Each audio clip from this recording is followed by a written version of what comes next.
ရှိလို့ချက်ပြပြပြရပါတော့ဗီဇာနဲ့ပတ်သက်ပြီးတော့ဘယ်လိုဖြေရမှာလဲဆိုရင်ခုကျွန်မဒီမှာဆိုလို့ရှိရင်တာရီလိုင်းမှာဆိုလို့ရှိရင် Albania နဲ့ပတ်သက်တဲ့ hotel ကြီးခေါ်တာကြီးအများကြီးရှိတယ်တခြားလုပ်တွေရှိရပါတော့အဲ့တော့ဒီ Albania နဲ့ပတ်သက်တယ်ဆိုလို့ရှိရင်ကျမတို့ကကျွန်တော် sticker visa ပဲဖြစ်တဲ့အတွက်တန်ရုံး visa ဝင်စရာလုံးဝမလိုဘူးပေါ့နော်ဒါပေမဲ့တခြားနိုင်ငံတွေဆိုရင်တော့ visa လိုတဲ့နိုင်ငံတွေရှိရပါတော့အဲ့တော့ဘယ်အလုပ်ပဲဖြစ်ဖြစ်များသောအားဖြင့်ကကျမတို့ရှေ့ကနေပြီးတော့ interview တွေရှိတယ်နော်အဲ့တော့ interview တွေရှိရဲ့အတွက်ကျမတို့ဘက်က payment ကိုလည်း3ချိန်ခွဲပြီးတော့ခွဲသွင်းဖို့အတွက်ကိုတစ်ဖက်က agent ကျမတို့ပြောထားရရှိရပေါ့အဲ့တော့အားလုံးအတွက်နှစ်ဦးနှစ်ဖက်အဆင်ပြေအောင်လို့ဘာလို့လဲဆိုတော့ချို့ကလေးဆိုလို့ရှိရင်အခုချိန်မှာဒူဘိုင်းမှာပြဿနာဖြစ်နေတဲ့အတွက်ဒူဘိုင်းကဆင်းလာတဲ့သူတွေရှိရဲတချို့တွေဆိုလို့ရှိရင်စင်ကာပူမှာအလုပ်လုပ်တယ်3လနေတော့အလုပ်ရှင်ကအလုပ်ထုတ်လိုက်တယ်အလုပ်ထုတ်လိုက်တော့သူတို့မှာအခက်အခဲတွေရှိရဲ့အတွက်ကြောင့်လို့ကိုယ့်ဘက်ကနေပြီးတော့ကိုယ်နိုင်ငံသားတွေဈေးနှုန်းတက်တက်တတာနဲ့အဆင်ပြေပြေဖြစ်ဖို့အတွက်ကိုကျွန်မအစီအစဉ်ထားပေးရပါအဲ့တော့ဒီကျွန်မစီစဉ်ထားပေးရဲ့ကျွန်တော်တို့ရဲ့ကုမ္ပဏီနဲ့ပတ်သက်တဲ့ဈေးနှုန်းတွေမှာဆိုလို့ရှိရင်ဒီဘာတွေမပေါင်းလဲဆိုလို့ရှိရင်တော့လေလက်မှတ်ပေးတဲ့နိုင်ငံတွေဆိုရင်တော့လေလက်မှတ်ကိုပေးကြမလို့ဘူးဆိုပေမဲ့တချို့နိုင်ငံတွေမှာသွားဖြေရမယ်ပါလာခဲ့ရရှိတော့ဥပမာထိုင်းကိုသွားရမယ်ဆိုလို့ရှိရင်မိမိစီစဉ်နဲ့မိမိထိုင်းသွားရမယ်ရိုမေးနီးယားဆိုလို့ရှိရင်တရုတ်ပြည်သွားဖြေရမှာဖြစ်တဲ့အတွက်တရုတ်ပြည်ရဲ့ကုန်ကျစရိတ်ပေါ့နော်ကိုယ့်ရဲ့ embassy fees တွေ other cost တွေဒါတွေကတော့ကိုယ့်ကိုကုန်ကျခံမှာဖြစ်တယ်ပေါ့အဲ့တော့ပြောချင်တာကအဓိက interview ကိုအဆင်ပြေဖြေနိုင်မှုနံပါတ်1လိုတွေပေါ့နော် interview တွေကလည်းတည့်ရတိုင်း interviewer တွေကတချို့ owner တွေကကြာ interview မှာတအားရစ်တာရှိလို့တချို့ကလည်းသဘောကောင်းတာတွေရှိရပေါ့အဲ့တော့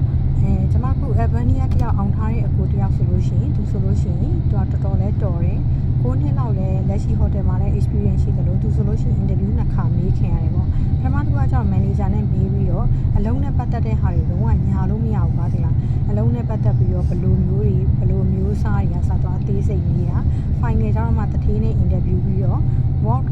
visa အတွက်ကိုသူတို့ဘက်ကနေပြီးတော့ပြင်ဆင်ပေးတဲ့ဟာကိုသူတို့ဘက်ကနေပြီးတော့စောင့်နေရတဲ့အနေအထားတစ်ခုပေါ့အဲ့တော့ကိုဘက်ကလည်းအကုန်လုံးပေါ့ဒီဘက်ခေတ်ကြီးကတည်တဲ့အတိုင်းပဲအရင်ခေတ်လို့မဟုတ်တော့ကိုဘက်ကအားလုံးဖြည့်ထားနိုင်မှတော်တာကြားတဲ့ခေတ်ဖြစ်နေပြီဖြစ်တဲ့အတွက်အခုကျွန်မနောက်ခုကျတော့ဘာတွေတွေ့လာလဲဆိုအခုကျွန်မချက်သွားတဲ့အခါမှာချက်မှာဆိုလို့ရှိရင်ဘာဘတီရောင်းတဲ့ဆိုင်ကြီးတွေ့တော့မြန်မာပြည်မှာဆိုရင်ဘာဘတီနဲ့ပတ်သက်တဲ့အရာတွေနားလေတဲ့ကလေးတွေအများကြီးရှိတယ်ဘုံနဲ့ပတ်သက်ပြီးတော့နားလေတဲ့ကလေးတွေအများကြီးရှိတယ်ဒီချက်မှာဆိုလို့ရှိရင်သူတို့နိုင်ငံကအခုသူတို့ရှိမှာ trend ဖြစ်နေတာပေါင်မုတ်ထဲမှာသူက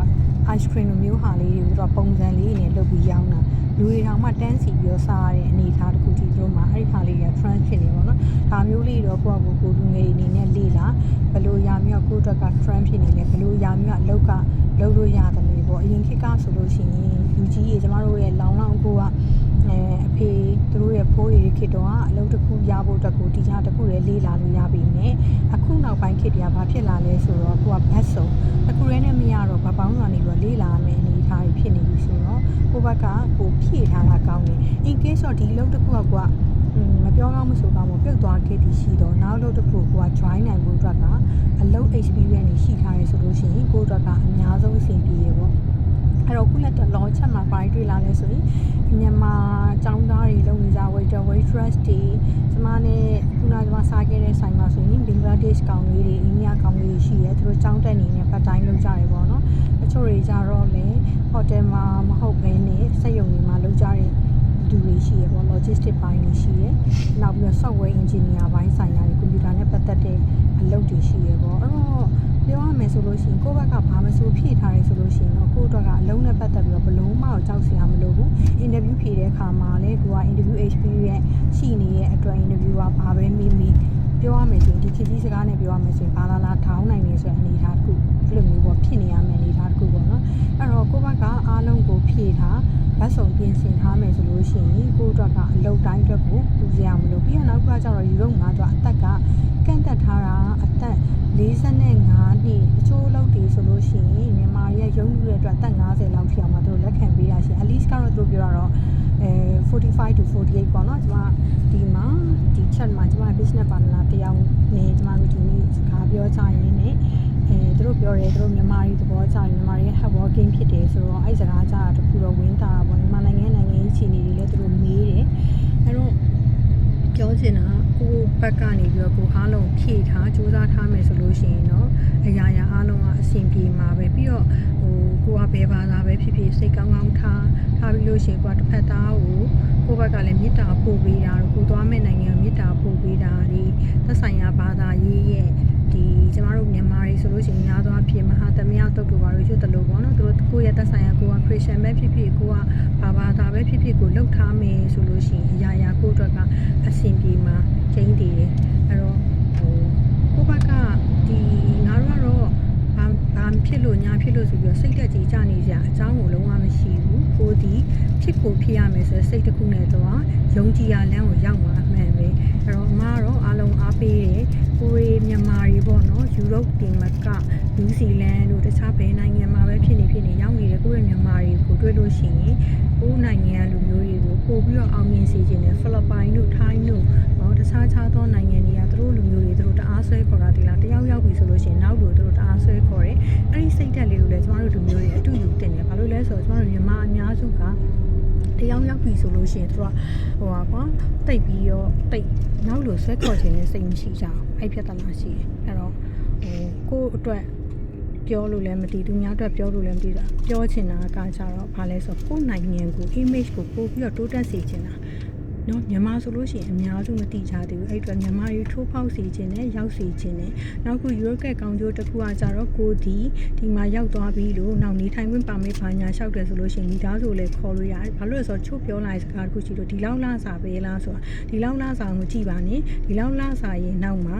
ရလာမယ် benefit တွေရှိတယ်ဘယ်ရမစိုးအကောင်းနဲ့စိုးနေဆိုတာတော့ရှိရပဲဆိုပေမဲ့ကိုယ့်ဘက်ကအကောင်းကိုပို့ပြီးတော့မျှော်လင့်ထားတော့ကောင်းတာပေါ့နော်အဲ့တော့အဆိုးဆိုတာလည်းပြောရဆိုရင်တော့ကျန်းမာရေးမကောင်းနေဆိုလို့ရှိရင်တော့မလာနဲ့ဘာလို့လဲဆိုတော့ဒီဘက်နိုင်ငံတွေကကျန်းမာရေးနော် cost တွေကတအားလဲဈေးကြီးတယ်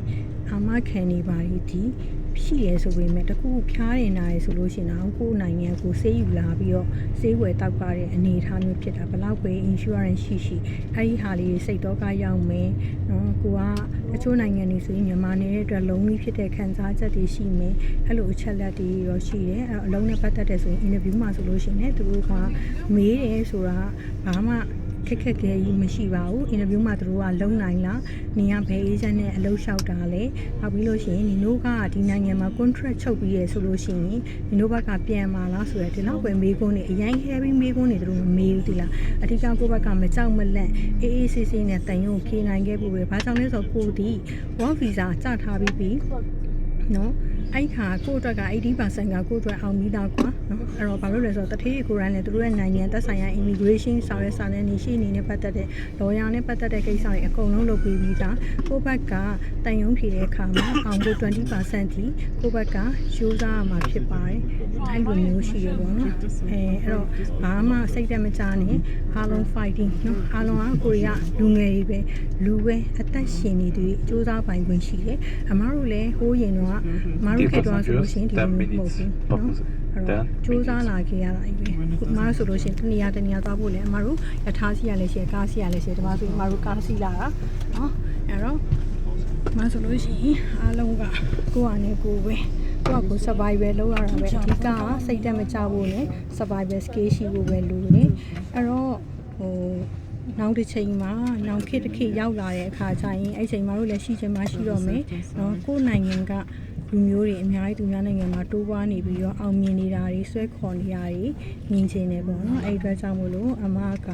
ဒီအကြောင်းလေးပြောချင်လို့ခုနလာမေးရတဲ့သူတွေလည်းရှိလို့ဒီအကြောင်းလေးတော့အမဘက်ကပြောပြပေးခြင်းဖြစ်ပါတယ်ဒီလိုနဲ့ပတ်သက်ပြီးတော့သိချင်တာရှိရဆိုလို့ရှိရင်ဘာကိစ္စပဲမဆိုအမကိုမေးလို့ရတယ်နော်ကျေးဇူးပါ